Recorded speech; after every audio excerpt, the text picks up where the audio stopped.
You found your way to Blood Moon Radio.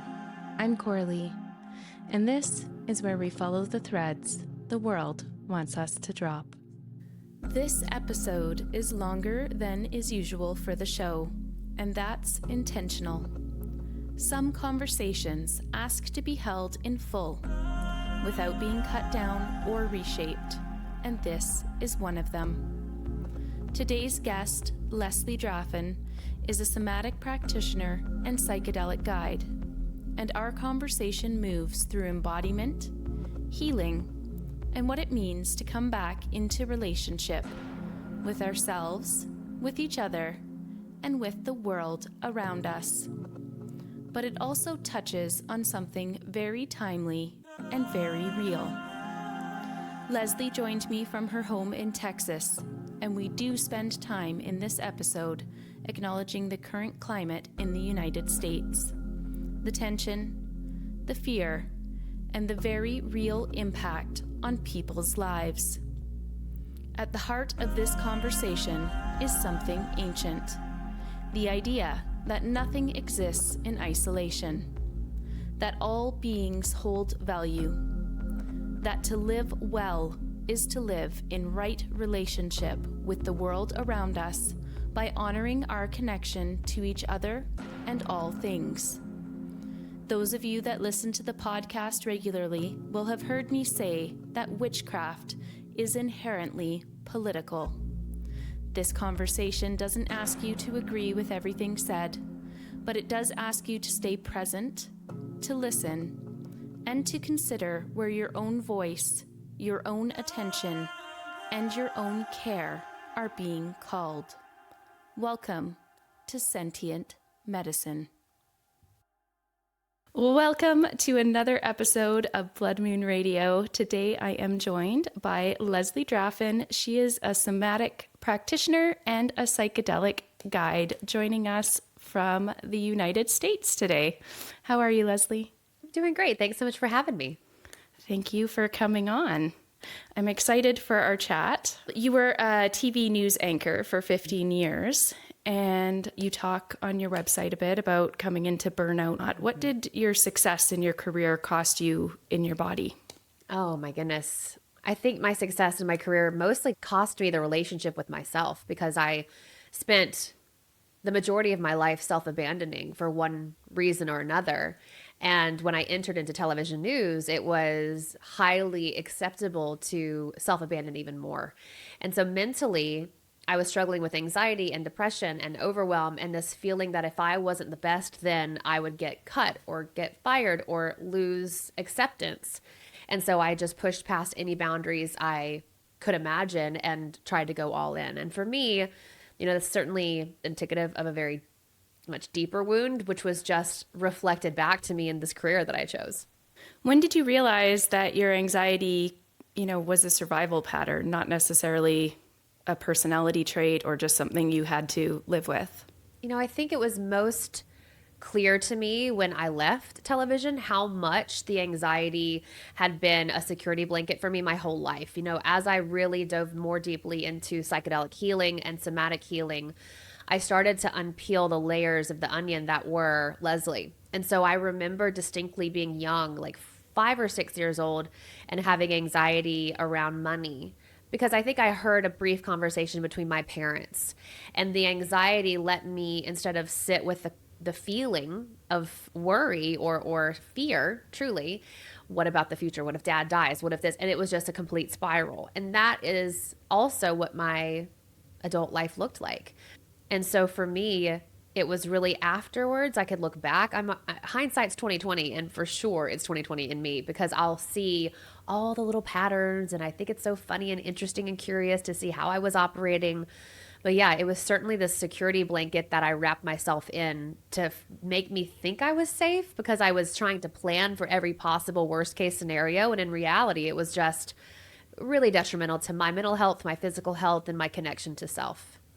Yeah, I can resonate with that because I'm super type A, and I think, I'm in my 40s now, so I've reached that, that wisdom that we get at that point from life experience. But prior to that, just so much anxiety in my life trying to manage everything and plan out everything and wanting everything to go a certain way so that it felt okay. Control. Versus having that resilience of just, if something comes up, I'll figure it out then, but this is what I'm doing right now.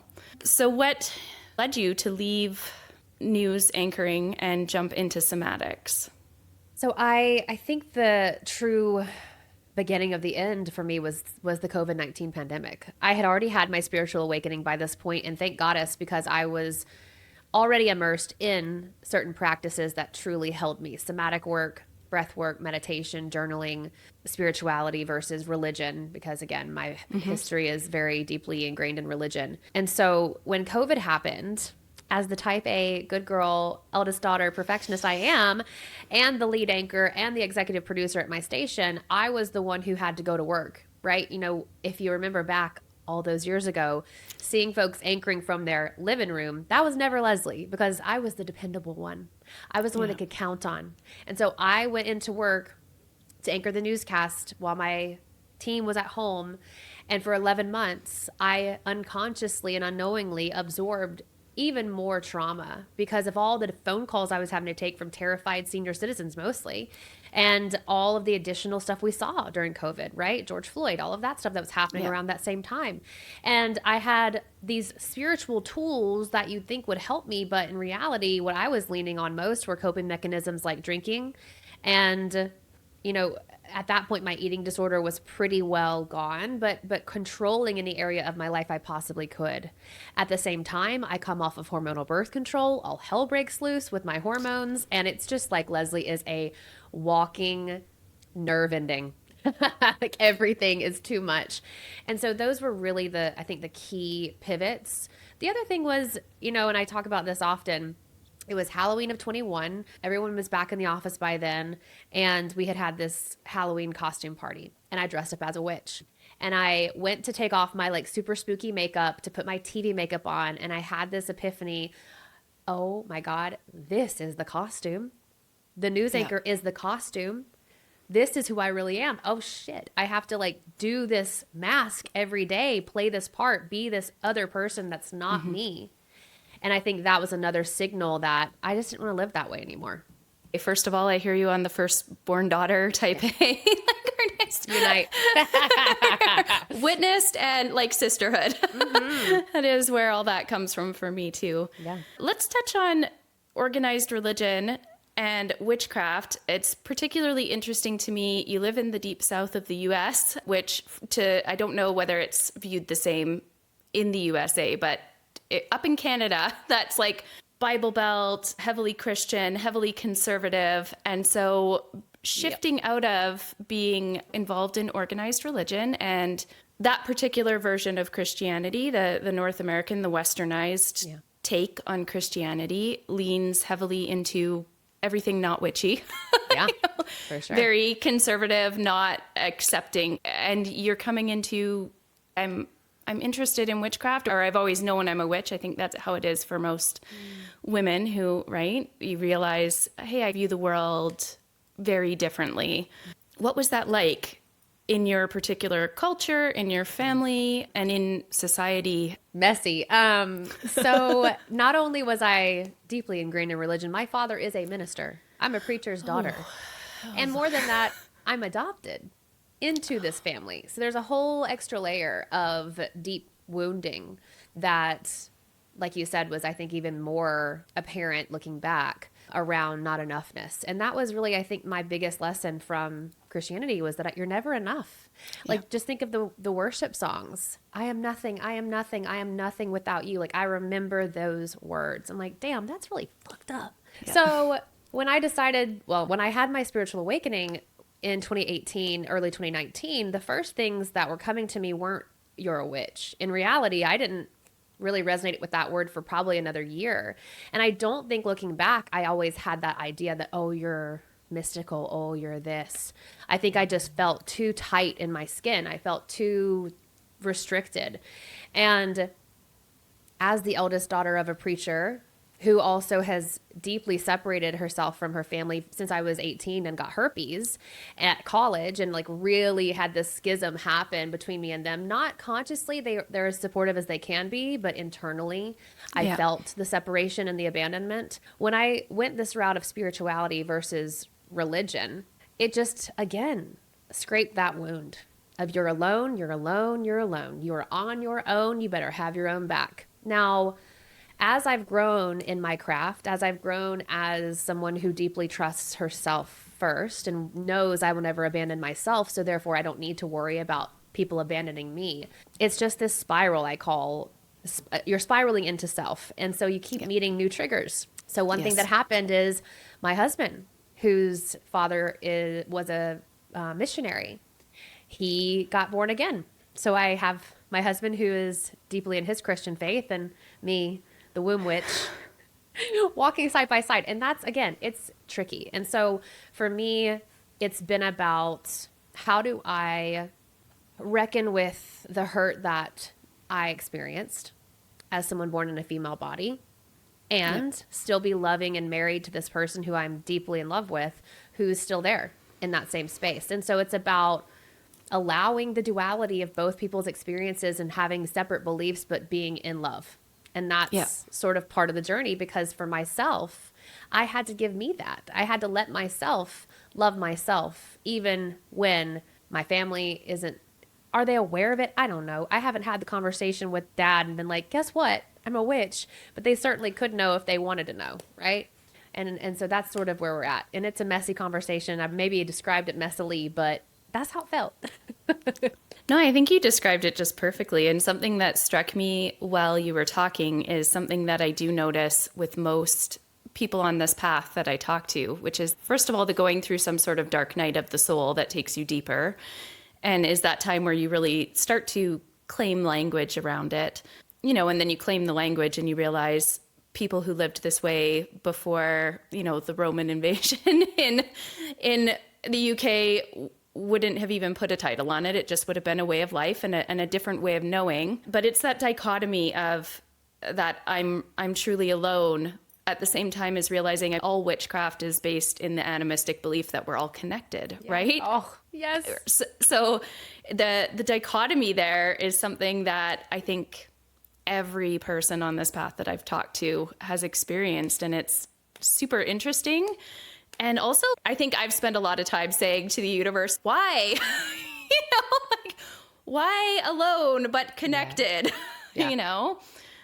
And it is a thing, I guess, not a burden, but a psychological weight to carry. Mm-hmm. And partially, I do believe that it's our society is capitalism and patriarchal based. And so I do believe that that's where a lot of the aloneness and separation does come from. Whereas if we were living a different way, closer to what I personally believe humans are meant to be doing, because I believe we're here to be connected and loving each other. And what you talked about with your husband is an embodiment of that, right? The ability to love fully is not about we agree on everything. It's about the ability to accept people where they are and still show up for them, and them do the same for you, that reciprocity.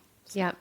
And, you know, I will say this too. I think what I had this epiphany around about 6 months ago, when I was deeply moving through some of my recurring witch wound, is that so much of what I was afraid of was my own projection of fear and my own projection of my self-judgment.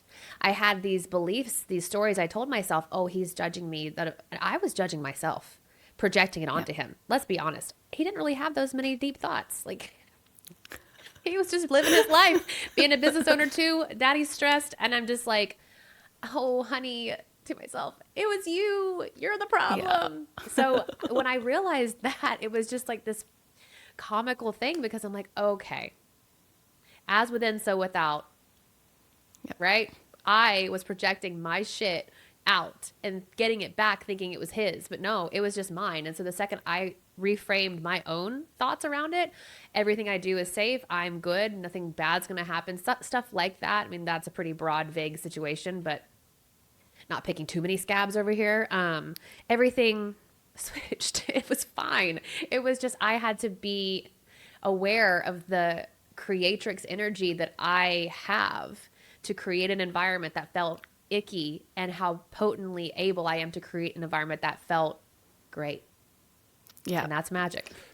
That is magic. So much of life, now that I'm at this age and have lived enough, I'm like, it really is perception. So much of it is what you perceive. Yeah. Absolutely. I know that's told to you when you're younger, but I think it takes a certain amount of lived experience to really grasp how deep that runs. Yeah, for sure. Historically, women who were dysregulated were called hysterical. Today, we recognize that as trauma, but what has changed and what hasn't? Because I believe there's a lot of overlap there. Oh, man. Yeah. When I think about hysteria itself and the history of that and its linkage to women's issues, right? The womb and all of that.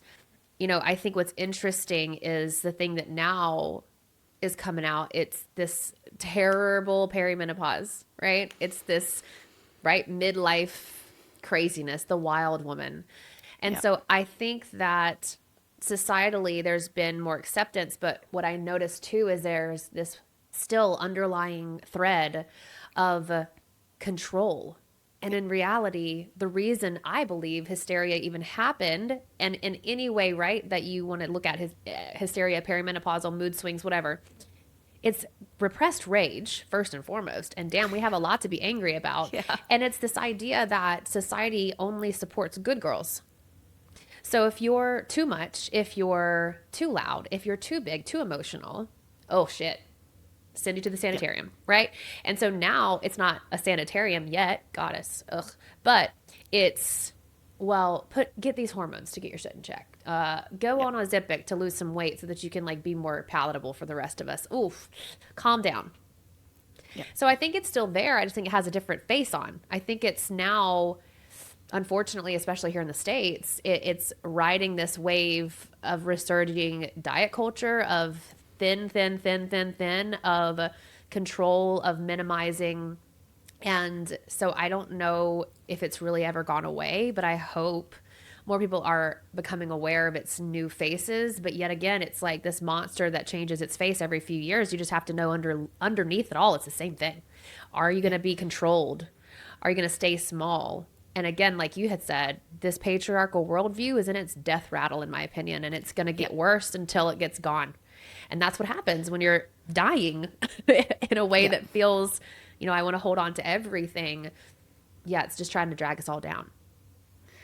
I did an episode with a clinical counselor and a university instructor on the Too Much Woman. Mm-hmm. And one thing that they brought up was that society has this massive expectation for women to be seen. Like, think if the mom isn't at the hockey game, well, or I don't know, maybe football in the US, hockey in Canada. You know, if the mom shows up and she doesn't look, she's had a rough night and she looks tired and she's in her sweatpants versus like the dad showing up straight from the bar, you know, or not showing up at all. Our society notices if women aren't there or aren't showing up how they want them to, but it's a very narrow definition of how it's okay to show up. And that really struck me. I was like, I feel like I've been battling against this my whole life because I mean, I think a Canadian redneck is a little different than a USA redneck, but still conservative values. That's my family, right? The hunting, the fishing, and I don't even like calling it, I don't know, I would say more harmful values, right? Versus me, like always inside myself being like, no, that's not fair. And why is this person bad because they're a different race? Like that doesn't make any sense. And I would get in arguments at like 9 with full grown adults.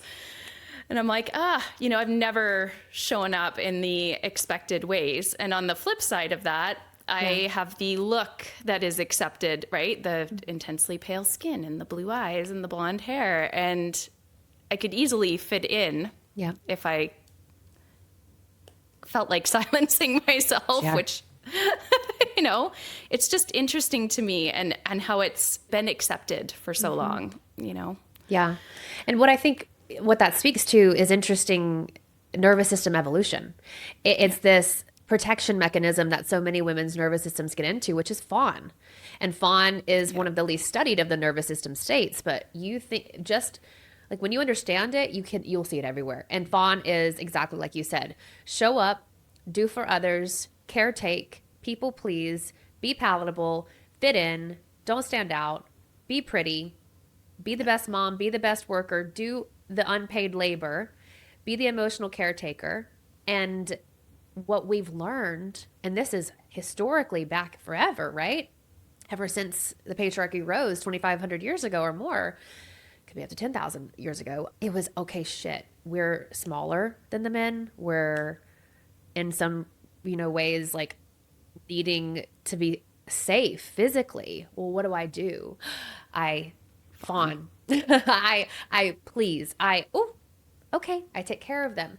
And I think that that's such a pervasive part of culture nowadays, that what we don't realize is that's a nervous system state that learned that behavior. And you are abandoning your own inner power. Like you as a 9-year-old knowing, possibly not even yet ingrained in this nervous system state of fawn, you knew what was right and wrong.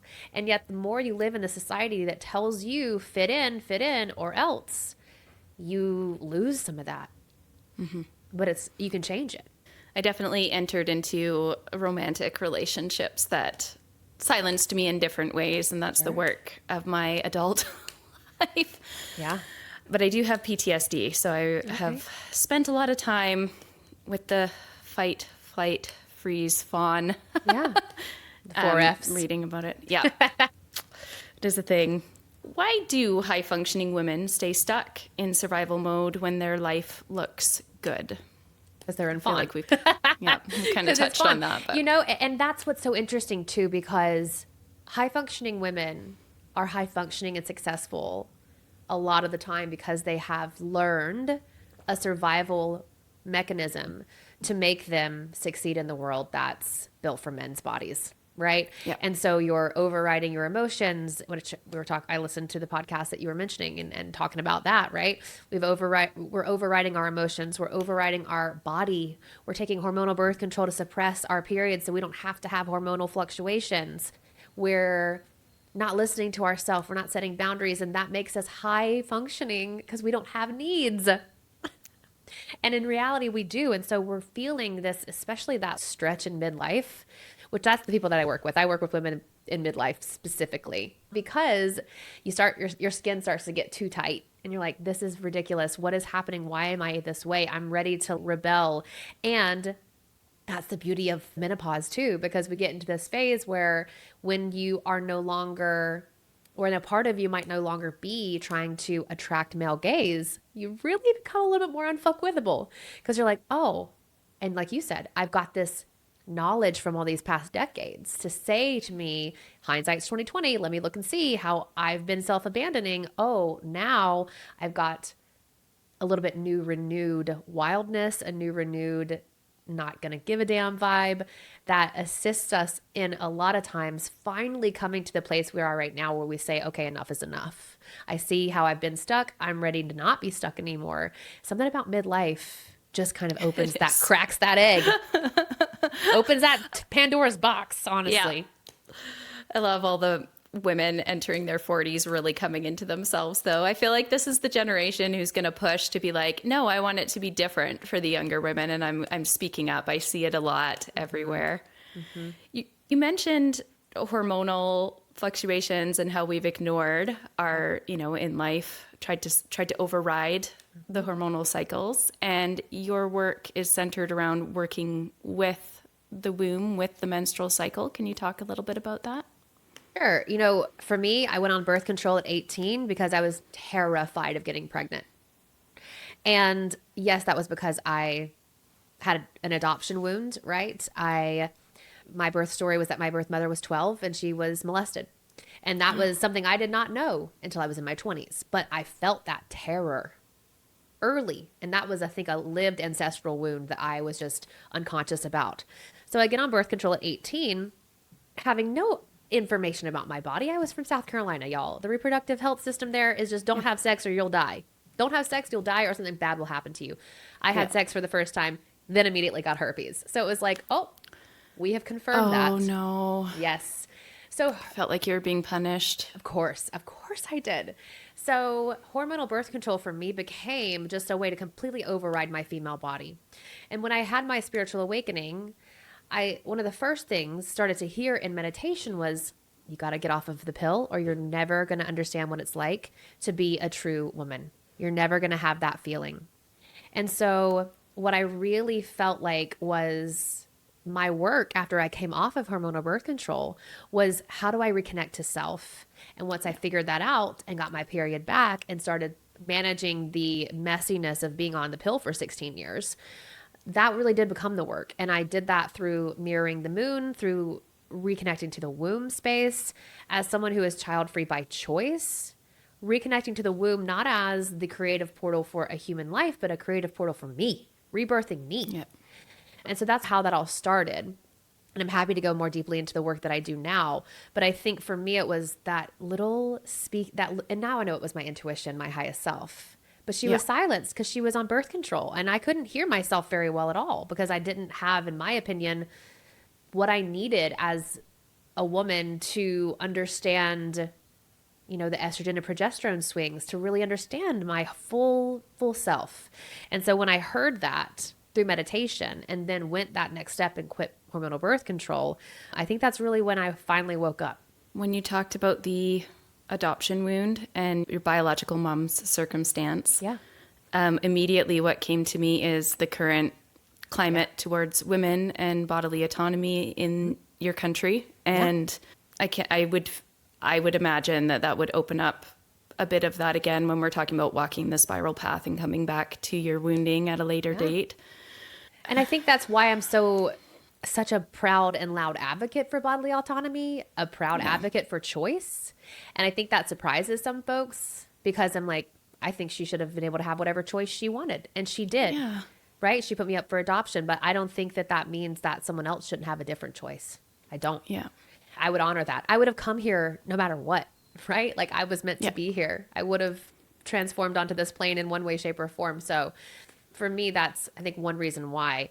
The other thing I think for me, especially now that I've met her and understand more about her, it's just so fascinating how her nervous system implanted into mine and how just a month in foster care deeply triggered that abandonment wound. It's crazy. Like infant Leslie, in fetus Leslie, wild cortisol swings, wild nervous system states. And so again, like we've talked about, the hindsight 2020 looking back, now I know why at 5 or 6 I was so scared of money, why I was so scared of abandonment, because it had been implanted into me pre-birth and activated the second I was born. Yeah. Yeah.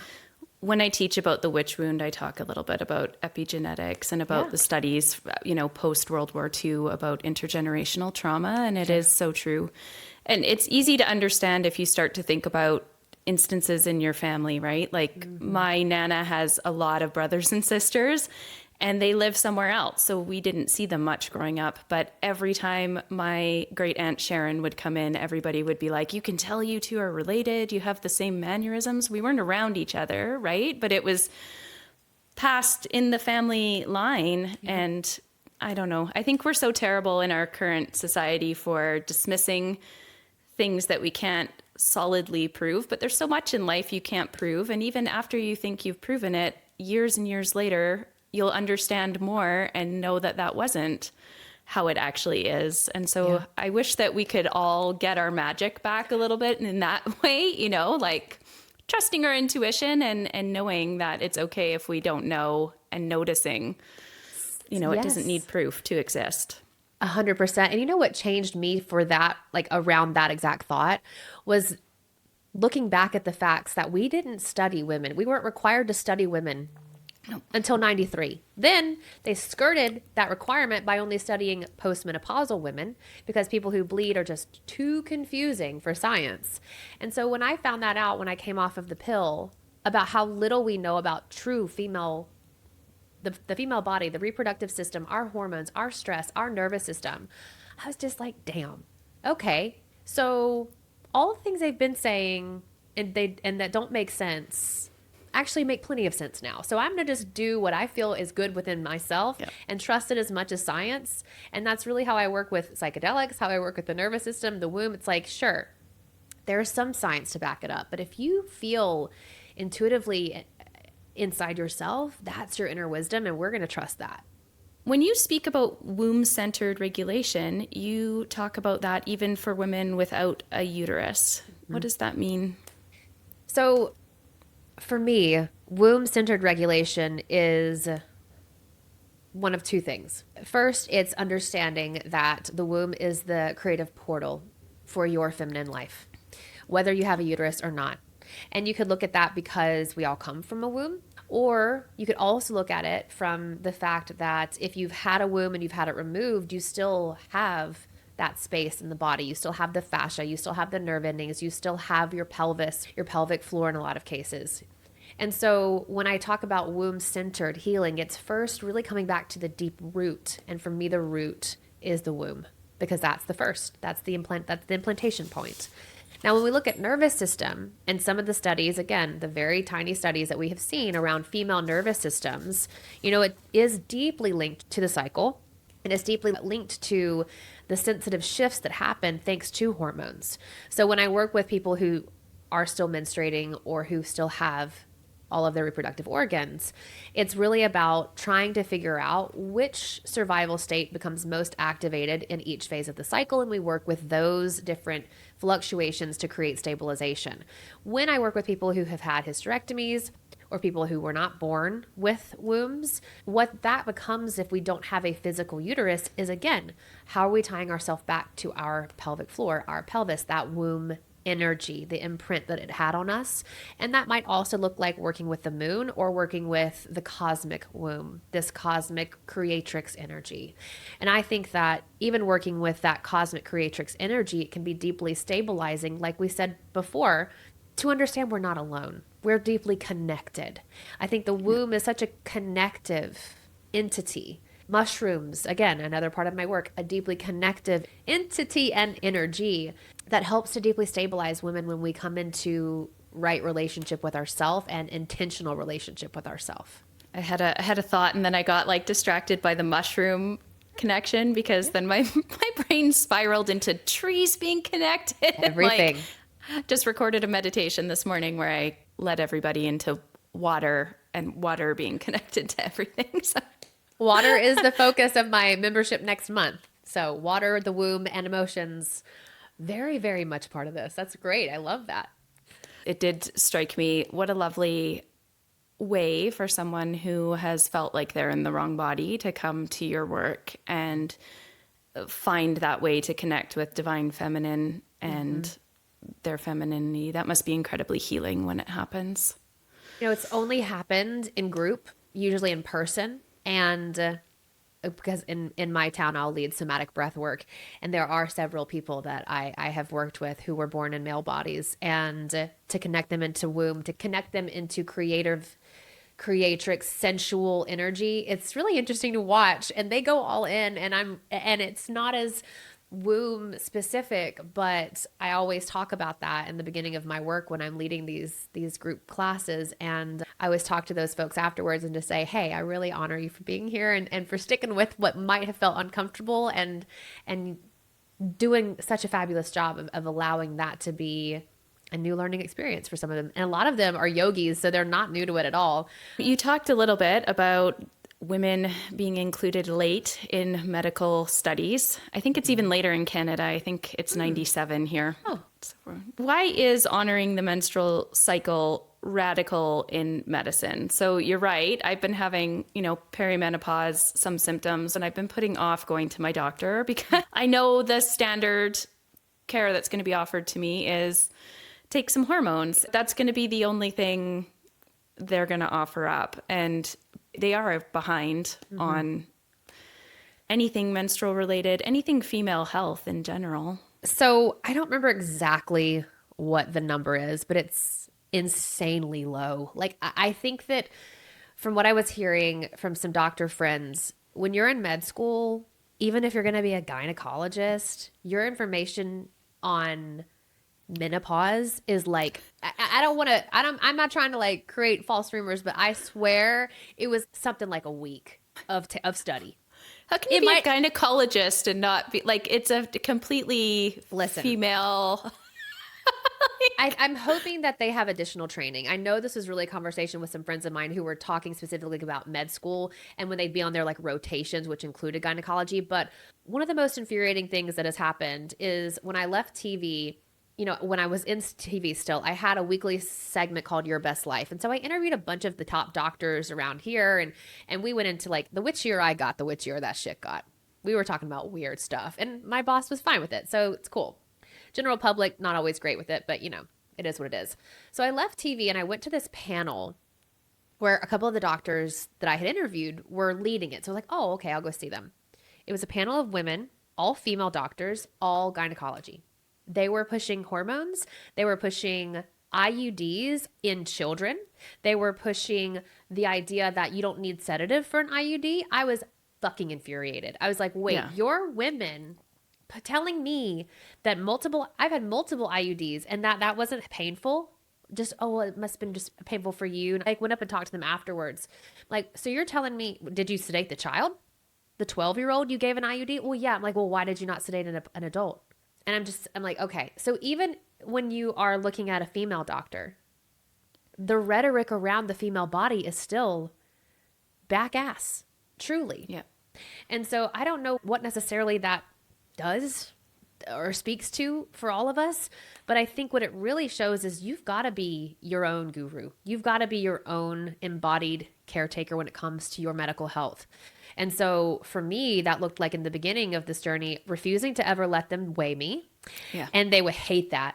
And I'd say, well, I'm not going to let you weigh me because I know you're going to try to tell me that it's because of BMI, which was created for insurance purposes and speaks nothing about our health. I know that it doesn't speak to my health because when I weighed 107 pounds, was deeply anorexic and addicted to Adderall, nobody said a thing. No. I wasn't healthy. I was on the BMI scale where I was supposed to be. And so I'm like, you're not doing that. You're not going to do it. And they would just be furious, especially the female nurses. And so the second you take your power back in these situations, the folks in power get pissed. In medical power, political power.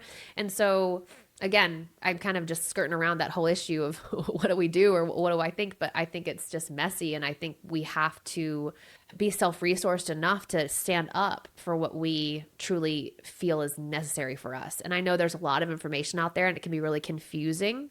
And I'm cognizant of the fact that I have a privilege of being educated and being able as a woman, white, thin privilege, pretty privilege to say to a doctor, nah. And if I was a black or brown woman who weighed more, it might be completely construed a different way. She's too much. She's angry, whatever. And so I understand I have a privilege when it comes to that. And I think it's my responsibility to continue to enact that privilege where I can so that people who don't look like me can hopefully have a little bit of leeway there too. Help normalize it. Mm-hmm. I had midwife births, but I labor very quickly. And with my third, she was coming. We weren't going to get to the nearby community where the midwife was. And the hospital did not like me. Like when they came running up with the wheelchair and I was like, I'm good. Like I'm going to walk when this contraction is over. Mm-hmm. And then when I wouldn't let them check me, when I refused to get out of the tub because the baby was in the birth canal. I'm not standing up now. We're past that. Yeah. It was highly controversial. The doctor arrived just as she was coming out and it was like a ton of nurses came running in and my son was there, my oldest, for both of his sisters being born. And he said to me after, and he was 5, Mom, what did they think was wrong? Why were they all so worried? Why were there so many of them? It was like there was like something bad happening. Yeah. And I'm like, I know it's a different culture, buddy. And he's like, why did they get mad? Examine you. And I'm like, well, Mommy trusts herself. And I was telling them that the baby was coming and they don't trust women with their own body.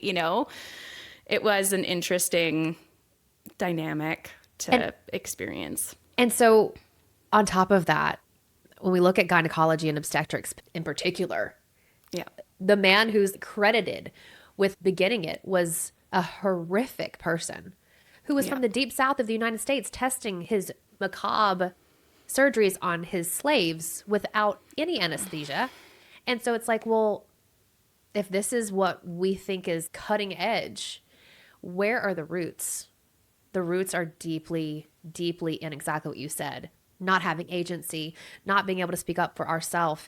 And that's the root of so much of the medical model. And I think that's why, for me, one part of the history of me leaving TV was I was in the Western medical model. I had a therapist, a psychiatrist, a primary care doctor. They'd give me all these meds to try and fix my anxiety.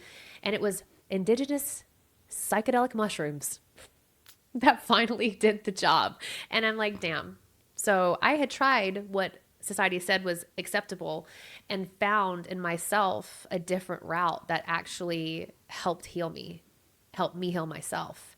It's just a lot, but I think it's also important that we start to, as we dismantle this, really look deeply at what has been the truest history. And for me, that was eye-opening when I looked at my physical female health, when I looked at my mental health, when I looked at psychedelic medicine and why it's illegal. And that's been a deep part of my life. I was speaking in full sentences and asking questions by my first birthday. Makes perfect sense. I spent 15 years asking questions for a living. Now I just ask way more audacious questions and make people question those things within themselves. So yeah. Be loud, Leslie. Be too much. Here, I'm cheering you on. Yes, ma'am.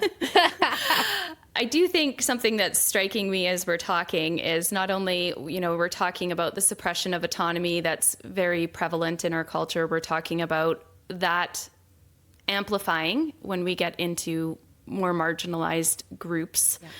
And that's overlaid with this conversation about witchcraft and spirituality, which is enjoying a resurgence and is deeply based on autonomy and personal power. Yeah. And in your job, that extends into this, hey, are these chemical iterations of drugs and the system that backs them up? Because that's where the real capitalism is, where the real issue with medicine comes, right? We are so advanced, and I'm not at all dogging that.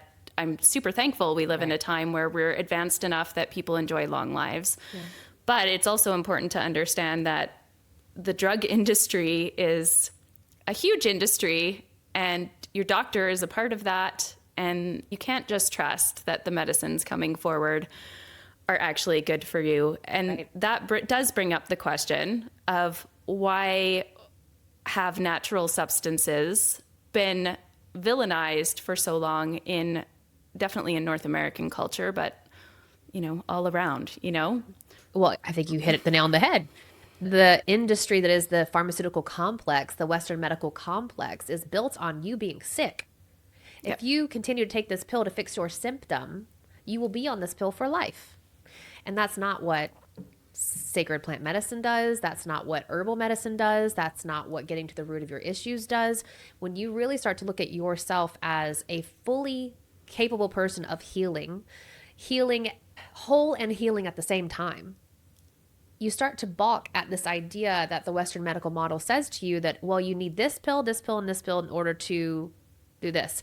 And oftentimes it's pill 1 for the symptom, pill 2 to fix the side effect of pill 1, pill 3 because now you feel like shit because you're on these 2 pills. Yes. It's just this spiral. And I think for me, that was such an interesting thing to understand, and a belief I had to reprogram within myself around psychedelics specifically, because when I realized that, and my anxiety medication and the depression medicine that they wanted me to be on when I was leaving television was only putting a Band-Aid on a bullet wound, really, I started to see, okay, well, why would I not try to heal the wound versus cover it up? Same thing with birth control. For me, when I came off of the pill, I didn't get my bleed back for 9 months. And there was a time in there, my doctor was like, well, we could just put you back on the pill so you could get a period. I was like, that's not a real period, dude. I've done enough research by this point to know that's not an actual period. Why would you say that? And again, trying to symptom navigate instead of waiting for the body. And thankfully, my body was able to come back into healing. I think the issue is exactly what you just said. That it's the capitalist culture that thrives on people being sick. And this is an even deeper element of that. Thrives on us needing something outside of ourself. That's huge. While we're on the subject of microdosing and plant medicine and the use of sacred plants, I'm going to touch on, and this is a bit of a cheeky question. Love it. But because psychedelics and spirituality, there are some people that push ayahuasca or whatever to get into your trance state, to journey. Do you see an issue with the use of plants and sacred plant medicine to bypass, like a spiritual bypass, to get somewhere further without doing the work on your own? Oh, yes. Okay. Thank goddess. All right. So 1,000% yes. And it is one of my biggest issues with the industry that is emerging. And that's sad. Yeah. It is an emerging industry. Okay. So abso-fucking-lutely. The issue here I see is in people who are chasing the peak experience of a plant medicine journey, connecting to God, connecting to universe, connecting to trance state, and then they see that experience as what they live for. And so they're doing 7 plant medicine journeys a year. That's probably even conservative. I mean, I know people who do it monthly, maybe more than that. And I just sit here and think, as someone I'm an integration provider, right? I'm not someone who serves medicine. I'm not somebody who is giving that to people. I am the person who helps you prep for it safely, navigate the journey afterwards. And they're doing no integration. And that's absolutely spiritual bypass. So you can spiritual bypass with anything. You can use anything. Even if it's mushrooms, which I think are here for our highest good, you can use them. Use is the operative word there, right? When you come into relationship with mushroom, it's different than you using them. If you are a user of these medicines, you are just as much in the capitalistic, imperialistic, patriarchal view as somebody who's using greed as a billionaire, as someone who's in the pharmaceutical industry. It's use. It's a power over instead of community power with. Mm-hmm. And so for me, that's the first thing. When I see people using these medicines multiple times without doing any integration, yes, I see spiritual bypass, but more than that, I see deeply ingrained patriarchal capitalistic beliefs. What can I get out of this? So fucked. And so in my work, that's the first thing we do is say, okay, we're partnering with these medicines. We're asking them to assist us. We're being in reciprocity. We're doing something to give back in our community when we are working with these. We're asking them for help. We're asking them to ally with us, and we're listening to them, and we're listening to ourselves. And so even with microdoses, there's a couple people online, pretty big influencers in the space, who have said things like they've dosed for like a whole year straight. That's also spiritual bypass. Okay? You're not meant to be ingesting these medicines daily, even in a tiny dose, because what that creates within yourself isn't a physical dependency, but it's a psychological dependency on, this is the only reason I'm feeling good. This is the only way I can tap into source, tap into my divinity within. And so that's why such a key portion of the work I do is 3 months of work where we're dosing a few times a week for a few months at a time. And then there's a break built in, because it's in the breaks that we see the glow. It's when we are not actively ingesting the medicine that we actually start to notice that we are changing. It takes, again, our power is what we're trying to amplify here with the allyship of a medicine that I truly believe, because I work only with mushrooms, I truly believe they are here as sentient little alien creatures to make us better so that we'll take care of them probably and take care of Earth, but that's my thought on that. When you're talking about integration and just animism and reciprocity with all things, not just with humans, and not just using things to get what you can. Yeah. I thought about the gentleness of that way of life, and that way of being has been portrayed for so long now as a weakness. And it really struck me while you were talking, how did we get to a point where that was viewed as weakness versus wisdom? Oh, I know. Religion. Yeah. Is it religion? Let me guess. Is it patriarchal world religion? Is that the answer? Probably.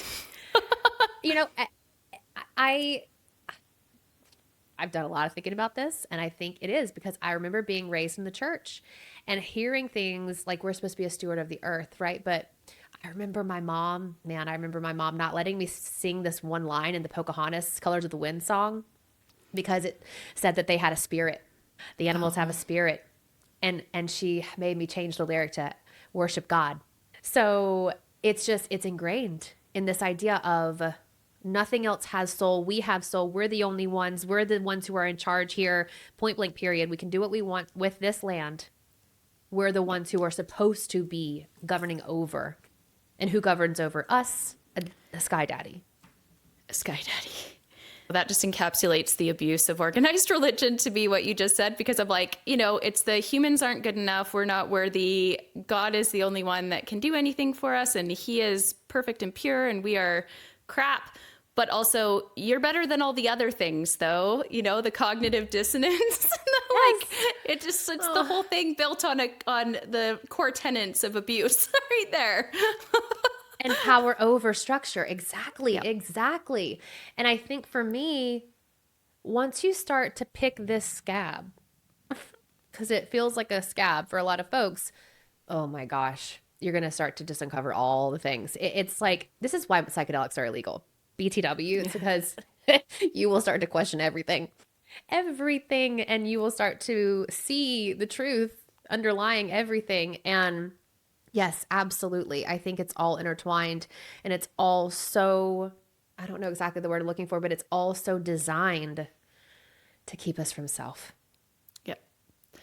I can remember I grew up in an atheist family, but I always, much like my arguing with adults about whether other people are less than or homosexuality is bad or whatever.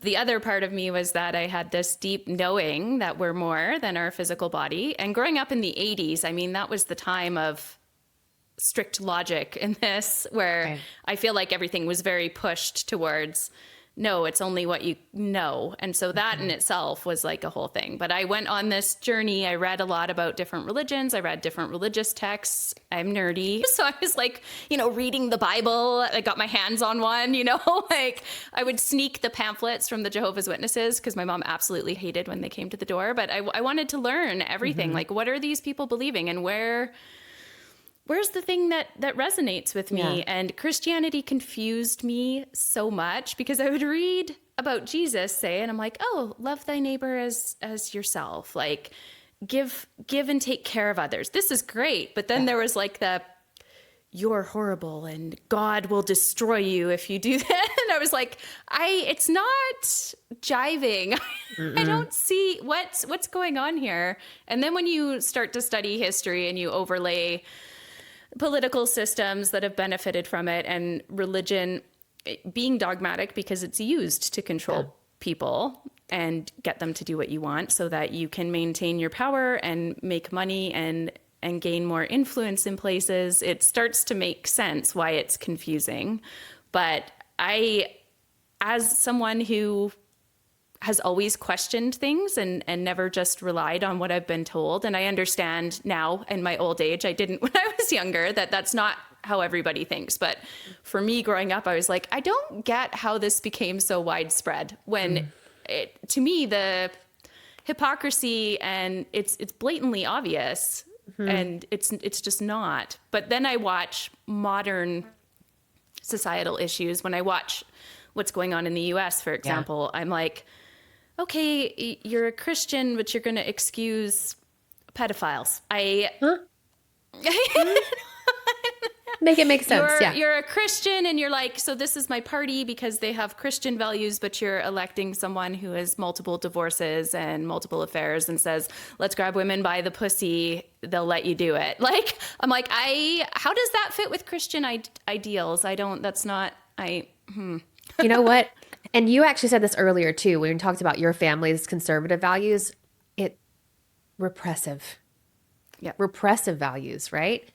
But no, I completely co-sign on all of that. And living in a state where it is like the mecca for this, it's just like you said, I don't understand.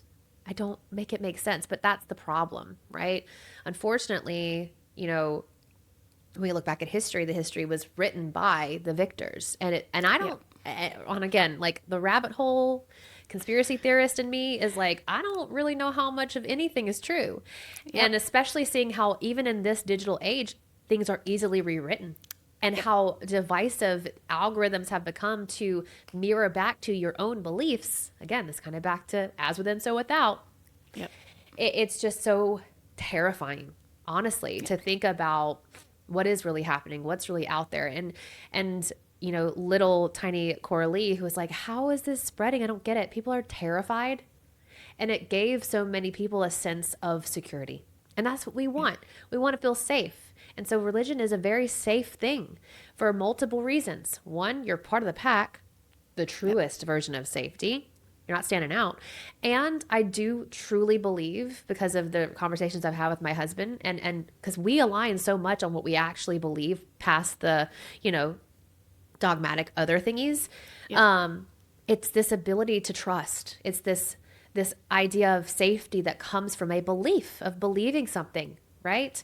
And mine is believing within myself, right? Which I think yours and most of our witchy beliefs. You know, how do I truly believe in myself and see the universe as also me, and the tree as me, and the mushroom as me, and this coffee cup as me. And so I do think that's another thing. People are deeply terrified. And unfortunately, the more terrified we get as this worldview crumbles, there's a place for religion there, because that's what people feel safe with, even if it's wildly, wildly messy and terrible. You're my third Podmatch guest, and all three of you have been American. And I'm not going to lie. Like, first of all, that's why I researched you guys, because I didn't know there were mega witches. But I was like, I mean, I'm good, but I don't know at this state of things that I could be my normal, you know, neutral but holding my ground. So not talking super disrespectfully, but definitely countering points is how I would normally. That's how I talk with my family when they say stuff that I'm like, really? You know, when they're complaining about immigrants, and I'm like, only the brown ones though, right? Like, where did we come from again? Who was Jesus again? Girl, that's me. And then the other thing is, I don't know what it's like being down there right now. I can't imagine. I can and I can't, you know? And you're trying to be sensitive, but you're also curious. And what are you guys seeing and hearing, and how is it? And is the messaging coming from that end more well received there, or are there the majority of people pushing against it, and also not wanting to traumatize people? Because I can't imagine being in that scenario. I can honestly tell you, as a Canadian, like, I can remember watching Ronald Reagan on the news when I was a kid, you know, and being like, asking my dad, like, oh, that's the president. And he's like, oh, it's the president of the United States, and learning about that we're two different countries. And to me, along with that came this representation of like freedom, and the whole core story that the rest of us felt about America was like, that's a place where you go if you want to make a better life. They're going to accept you, and you're going to come in, and you will have the land of opportunity, right? Yeah. And never in my wildest, I remember feeling safe, because I was like, we're Canada, they're the US, we're neighbors, we're close allies, and never in the West would anything like what happened in World War II happen. And then the last while, I've been like, oh, if it can happen in the US, So I think for me, being in Texas, and I'm in a small town in Texas, it's this interesting. And being a news anchor for 15 years, if anybody can criticize the news in the media, it's me. Okay. Oh yeah. I saw it. So it's just interesting too, because I think there's so many versions of the truth. And I don't know necessarily if I mean that it's the true truth. I mean, each person has their own version of the truth. That's exactly what I mean. And it's just such a wild ride to watch people who come from one place think this as the absolute truth, and people who come from the other side of the country thinking this. And unfortunately, you know, when we talk about nervous systems, our nervous system is not equipped to be living in this modern world. We have not evolved to have a phone, to have social media. Okay. We can't handle it. That's why we're so down here in the States, dysregulated as fuck. Okay. So that's why my work, I think that's why it's so much more needed right now. It's just this, how do we regulate within a world that's crumbling? And so again, I actually love talking to folks who are from outside. I'm like, ma'am, the call's coming from inside the house. We need you. Come and get us. And it's just, I'm safe where I am right now. I'm safe in my privilege. And that feels shitty to say sometimes. Truly. Yep. I'm in a heterosexual marriage. We're both white. We're middle class. And it's vastly different experience here. And yet I live in Texas where so many people are getting taken and no one's saying anything. It's not on social media because it's not Minneapolis where there are so many people who are so against it, right? That's a liberal state. Here in Texas, I mean, I'm still seeing people who are cheering and they'll have a cross in their profile. And I just do not understand. I really don't. And as somebody who finally in her witchy practice has seen the Mary Magdalene energy and the Christ consciousness energy resurge for her after leaving Christianity, but seeing kind of what you said when you were reading the Bible, he would be down with the witches, let's be honest. Yep. And he would not be down with what is happening here in the States. And that for me is just so frustrating because I don't think my parents will ever understand that. I don't think they would ever actually admit to the wrongness that they have allowed the way they voted. And it's really sad. Yep. And again, we've talked, this whole theme is about personal responsibility, personal sovereignty, self-trust. It's okay to have been wrong. I've been wrong in the past, I'm sure. I know it. I don't know everything now. I'm probably wrong about something now. Could have said something wrong on this podcast. And it's just having the accountability to be like, you know what? I changed my mind. You know what? I was wrong. And I admit that. And now let's move this way. And yeah, it's just a deeper call for me to just make sure I'm as regulated as I can be for my clients, for my community, and honestly for myself. I do think that's something we've missed in North American society is the way our culture is that it's okay to make mistakes. It's okay to change your mind. It doesn't mean something bad to be wrong. Right. Because how do you grow if you don't?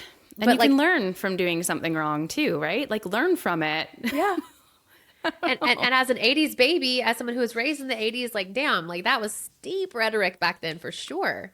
Oh yeah, no, that's where my good girl type A, like perfectionism came from.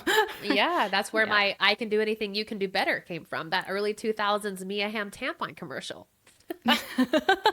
Thank you to Fawn. Thank you to fawning. We've talked a little bit about burning out and coming into your spirituality, and that is also a recurrent theme when I'm talking to people on this path. It's almost like burnout is the modern initiation. Do you have any theories on how that's come to be? First of all, I'm just like, damn, that is such a good, I need to let my mind be blown for 1 second. Yeah, burnout is the modern initiation. And I think, hold on, I need you to ask the question again. I'm just so blown away by that fabulous connection. So you said burnout is the modern initiation. What was the next part of the question? How do you think that came to be? I don't know that do you think it's a modern manifestation of things, like a modern way of arriving at your initiation? Partially because maybe we live overstimulated, partially because we live in a time where, we've talked about perception shapes your reality. And in our age, we just talked about this. Digitally, propaganda or other people's viewpoints, you can find it. You have a viewpoint, you can find someone that agrees with you on the internet, whether it's good, real, or not. You can find fake videos of whoever you dislike doing something bad. So it's amplified. Our perceptions being put out and not being able to tell what the truth is out there. Yeah. So is it, that we live in that time? Is it that we're in a time of burnout? Has it always been that way where, getting to your being on your last nerve initiates you into a spiritual journey? You know what I think? I think a couple of things are true in this situation. One, I absolutely think it has to do with the fact that in the last 25 years, think about the crazy technological advances we've had since 2000. We did not used to have cell phones. Like in my lifetime, we didn't even have access to the internet. Okay. Yeah. So that World Wide Web caught us. It caught our nervous systems. And I think that really has created an elevation of burnout. Now, I also think that since the pandemic, there's been so much more rhetoric and language around mental health that burnout has become so much more discussed. And as someone who works with burnout and who had burnout, I'm kind of leaning into this new belief that burnout it's not always burnout. It could be lack of joy, lack of pleasure, repressed anger. It's maybe not exact, like burnout encompasses a lot of different things. And we're only seeing it as this one thing. You burnt out of your career, you can't manage life anymore. And there could be a wide myriad of reasons that could be leaning toward that. And I think the other thing that's present for me is, in women especially, I do think what's happening since the pandemic, since we saw all of the nonsense that was happening when people returned, when they went home, right? And then women mostly had to do all of the kids' schoolwork, right? When the kids were home too, and still maintain their job. And so many women had to leave the workforce because they couldn't handle it. Now, since we've kind of, a lot of folks gone back to work and we've sort of navigated the pandemic crisis that we experienced, I think a lot of women are just like, wait a second, this is not okay. I think for me, it was a reckoning of like a reset button, the pandemic. Like, okay, this is how I was operating. This is how I am now. So as far as, is it an initiation? Yes. And I think the initiation is happening specifically in women who are in midlife right now. And I think it's probably a culmination of how they've navigated what we've just talked about. They were cognizant humans in the world before internet. They saw the early 2000s be absolutely psychotic for all of the reasons that they were, especially around women. And we've lived through the marches. We've lived through, the huge women's march that happened after his first term here in the States. And yeah, I do think it's an initiation. And I think that the good news is that initiations bring us back, when we're conscious, into a better version of ourselves. And so burnout absolutely can be the threshold moment of figuring out what's next and what's going to be even better for me. That's a good answer. For anyone listening that wants to start embodying themselves more, get back to a body-based practice, but isn't wanting to delve heavily into reliving their trauma, or maybe isn't comfortable with meditation. Yeah, what is a body-based practice that doesn't require those things that they can start bringing into their life? So about a year and a half, 2 years ago, I created something called the Shift Method. And so Shift is a 9-minute daily practice that is perfect for those of us with ADHD and who find it difficult to meditate. It's 2 minutes of bullet point journaling where you're really just scanning for sensation in the body and just jotting down what might be coming up. It's not asking you to go deeply into any thoughts, feelings, or beliefs or judge them. It's just having you seek them out and honoring them. Then it's 3 minutes of breath work where the breath pattern is simply inhale and exhale longer than your inhale. If you want to add a little spiciness, make a sound while you exhale. Sigh, moan, growl. I'm a big fan of hissing. And then the last part is 4 minutes of movement.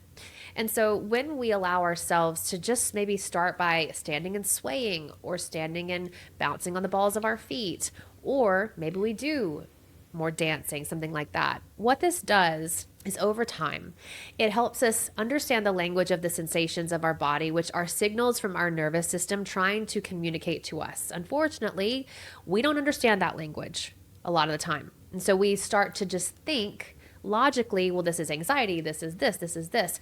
And underneath all of our labels for what these emotions are sensations that want to be tended to. And so my work around nervous system stabilization and the way Shift starts to work is we take the label off and we just tend to sensation. We start to notice what's happening in the body, naming what's happening in the body, moving through it in a way that feels nourishing. And instead of processing and diving deeply into shadows, which does tend to happen once the nervous system feels safer, Shift becomes this lovely anchor to guide us through this reconnection to self. It was born after my Great Dane died, who was my soulmate dog. And I had panic attacks again. I hadn't had panic attacks in forever. I couldn't figure out what was up. I'm like, oh, I'm sober now. I've dealt with this, I thought. And he left me. And he was a very big co-regulator in my life. Yeah. And so I created this process for me and then started using it with clients. And now it's really gone pretty viral in the last couple months. And like 1,800 people have downloaded it because I give it away for free. And I'm hoping that that's just another thing that assists us in anchoring back into ourselves in a time that feels deeply chaotic. So if you want to check the Shift Method out, I'd love to give you a link for your show notes. It comes with an ebook. And my favorite part is that there are playlists specifically curated for your energy. So if it's a sad day, if it's a happy day, There are 3-song playlists. For first song is journaling, second song is breath, third song is movement. You don't have to think about it. You don't have to be wondering what's next. When the song changes, you move to the next pillar, and then in 9 minutes, you're done. That's a great format. I'll link it in the reading room too on the website. I have a area of the website called the reading room if there's work I've referenced or whenever guests bring stuff up. Perfect. Thank you. I did do a tarot pull. And I wondered if you were. I was surprised. So the first that came up was the 3 of Swords. And so like that is a card about like heartbreak and disloyalty. And I was like, why is this coming up? So I looked at what was on the bottom, which is the 7 of Swords, which is, like theft or like a fear of loss. And so then I think I was expecting mystic. I was expecting female cards, like maybe we'll get the Empress, maybe we'll get the High Priestess. But I do believe like a lot of our conversation has touched on those deeper shadowy aspects of our society, and where particularly we both live in North America, where North American culture is at right now. We have talked a lot about not necessarily disloyalty, but sort of, if you think about talking about the larger systems not really serving the people, which is what they should be doing. There is a lot of heaviness in our culture. And I do think, certainly several times we've talked about fear underlying regular people's behavior. And obviously for those systems, like you said, that may be coming to a close. Yeah. There is the fear of loss of control, loss of power, loss of immense financial gain at the expense of everyone else. Well, I also think, are those the 2 cards? Yeah. I can pull more, but I was, when they were coming out, I was like, oh, and I had to take a moment to metabolize. Like I said, I was sort of expecting, and I guess tarot is like that. It just touches into whatever. Just not what you're expecting. But I was expecting female empowerment, just given your work and the vibe of the conversation. Well, I had a tarot reading earlier this year, and the 3 of Swords was a primary there. And I think what's interesting too is there's this belief when we do the work of healing that we will lose ourselves or we will grow beyond who we have been. When we extend our identity into a new version of ourself, there's a grieving that has to happen for the old self. And so a big thing I see in women I work with is this subconscious fear, sometimes consciously, of outgrowing other people, of being alone because I've transcended into a new version of myself. And that can feel like heartbreak and that can feel like grief. And so show me the 7 of Swords again. Or did you put it already back in the deck? No. I've got them out in front of me. I'll take a picture to email to you because I'm nerdy like that, but... Yeah. So this man with his little light, usually the way I describe myself is I'm the one who just has the light and I'm like, okay, come on, here's the way to your light. Here it is. Come this way. It's like a torchbearer. I work with Hecate, so clearly very torchbearer energy. Yep. And I also often describe this work as a lighthouse in your darkest moments, which is where I tend to very much thrive. That's why I work with the womb, the descent. Yep. This is a way, not the only way. Not maybe your perfect way, but this is a way to find an anchor in the midst of what can feel deeply tumultuous, deeply chaotic, deeply dark. And I see the work that I do as just simply being a lighthouse for the people that I work with. I am always, and I keep saying this, the more episodes I record, I'm like, I shouldn't be surprised. I've been reading tarot since I was young, but for some reason during the podcast, I take out the cards and I'm still like, I'm always shocked, especially when it's like a card that I'm like, does that make sense? And then a guest has a story about it, or they're like, oh, that's my card. This is why, or this is my Enneagram number. And that's why that number came up, or this is my, this is my, I'm a 3-7. Numerology. Yeah. But primarily 3, but 7 resonates too with Enneagram. But I also say, as somebody who I read tarot in that I'll pull a card and I don't know what's happening. I have to look at the books. But when I first began my journey into spirituality, I had a reading. And the woman who read for me was a yoga teacher here in town, and she did it just remotely. And she's like, I don't know if this resonates or not, but I got the Hierophant reversed.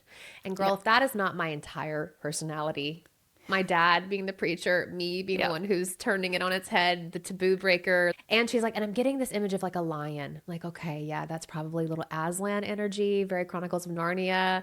My husband has a massive lion tattoo. It's just like so fascinating. Because when I talked to my friend who pulled tarot for me last month, and I asked her, I was like, what do you think my card would be? She's like, I'm probably like High Priestess, or it's like, I used to resonate with Queen of Swords for sure. Yeah. But yeah, it's definitely a Hierophant reversed vibe. That's amazing. And I would encourage you, like exactly what you did with this, where you looked at it and you're like, he's holding a light and talking to the people. It doesn't have to be what someone else says it is. And also, even when you know those, sometimes you'll be in a reading, the way they relate to each other. I mean, that's definitely more a Lenormand thing, but that is part of the reading, is the way they relate to each other, or things that you're catching from the other realms, you know, that you're psychically knowing, are just as valid. So it doesn't have to be like, oh, I can't remember all the things. Yeah. Okay, that makes it feel better. And work with them and see what they say to you. And there'll be decks that have artwork that work better for you because you resonate with them and you catch the meaning from, or the possible meanings. I mean, there's different ways to do it, right? Some people use keywords, some people use the archetypes, some people have like a whole list of things. Sure. What is that deck that you use? Oh, so my mom bought me this for my birthday, and it's called the Tarot of Sacred Kingdoms, and I really like the artwork. My favorite tarot deck is actually a Coraley deck that got stolen, and I like a specific edition of it, so I had been sad because in order to buy this specific edition, it's like $600 now. It's like very rare. Okay. And so she gave me this. I mean, I have other decks but sometimes it's just, you always have a favorite deck. And I'm like, oh, this one works for me. The imagery in it is really beautiful, and the back is nice too. Like there's the... Oh, that's beautiful. I think the one I'm using now is I'm going to go back and look specifically at the 3 of Swords and the 7 of Swords to see the difference in what you showed me and what it shows.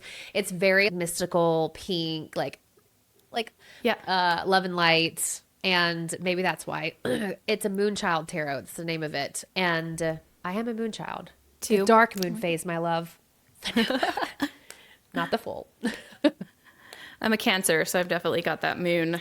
Well, there we go. I'm a Taurus sun. So there you go. That's why this is working so well. Yeah, that's why it's happening. Before I move to the last question, is there anything you want to talk about that we haven't talked about, or that you want to ask, or anything at all that comes to you that we've left out? We've gone over, so I feel bad that I'm taking up so much of your time. Please, no, this is a joy. No, I think we've done such a good job of covering a little bit of everything. So no, I don't feel like there's anything else I would need to add. Perfect. All right. Are you ready for it? And no pressure, but often like I get the name of the episode from the answer to the last question. But if I don't, I think I have lots to work with anyway over the whole scope, the whole arc. But what does it mean in your work for a woman to truly come home to her body? Oh, it's self-sovereignty. Embodied self-sovereignty, which for me means truly trusting myself, truly feeling embodied in my power, loving myself, knowing that my deepest fear is to be abandoned, and I don't have to worry about that anymore because I will never abandon myself. And that's what I want to give the other people that I work with too.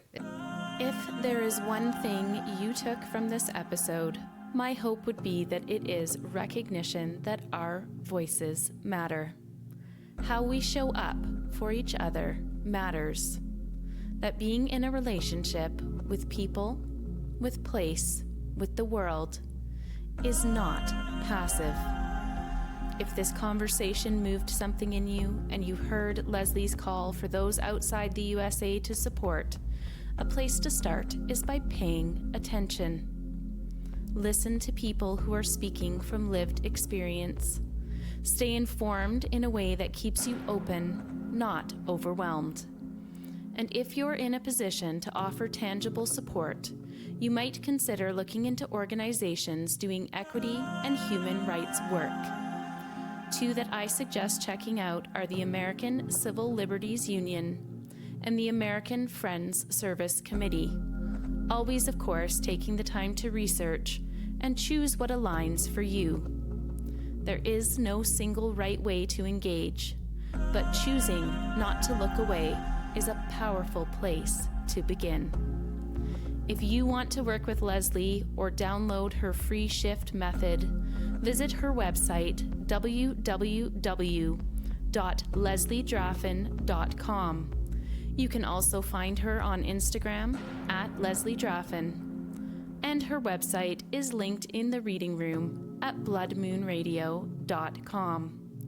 Thank you for listening. And until next time, remember, the truth echoes louder after dark.